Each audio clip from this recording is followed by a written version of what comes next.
రోజురోజుకు భార్యాభర్తల సంబంధాలు దెబ్బతింటున్నాయి. కలకాలం కలిసుండాల్సిన ఆలుమగల మధ్యలోకి మరొకరు ప్రవేశించడంతో కుటుంబాలు చిన్నాభిన్నమైపోతున్నాయి.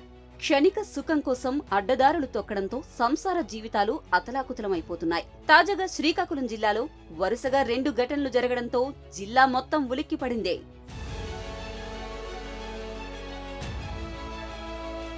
పూజారి కళావతి ఘటన మరవక ముందే మరో వ్యక్తిని వివాహేతర సంబంధం బలి తీసుకుంది. బొబ్బిలిపేటలో వైసీపీ సానుభూతిపరుడు గురుగుబెల్లి చంద్రయ్య మర్డర్ కేసును పోలీసులు వారం రోజుల్లోనే ఛేదించారు. ఈ కేసులో మొత్తం 10 మందిని పోలీసులు అరెస్టు చేశారు. ఈ నెల 25న చంద్రయ్యను అతి కిరాతకంగా చంపేశారు దుండగులు. స్కూటీపై వెళ్తున్న చంద్రయ్యను దారికాచి మరీ హతమార్చారు. రోడ్డుపై నుంచి లాక్కొని వెళ్లి పంట పొలాల్లో కత్తులతో నరికి చంపేశారు. చంద్రయ్య ప్రైవేట్ పార్ట్స్ పై కూడా దాడి చేయడంతో అతను అక్కడికక్కడే మృతి చెందాడు.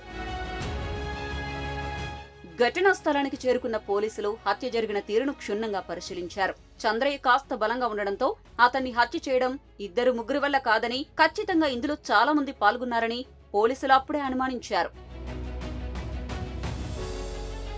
మొదట్నుంచి చంద్రయ్య భార్యని అనుమానించిన పోలీసులు తమదైన శైలిలో విచారించి ఆమె నుంచి నిజం రాబట్టారు. ప్రియుడి మోజులో సుపారీ ఇచ్చి భర్తను హత్య చేయించినట్లు గుర్తించారు. చంద్రయ్య భార్య ఈశ్వరమ్మకు బాలమురళీకృష్ణ అనే వ్యక్తితో వివాహేతర సంబంధం ఉన్నట్లు విచారణలో బయటపడిందే. దీంతో భర్త అడ్డును ఎలాగైనా తొలగించుకోవాలన్న ఉద్దేశంతో బాలమురళీకృష్ణతో మర్డర్ స్కెచ్ వేసింది ఈశ్వరమ్మ.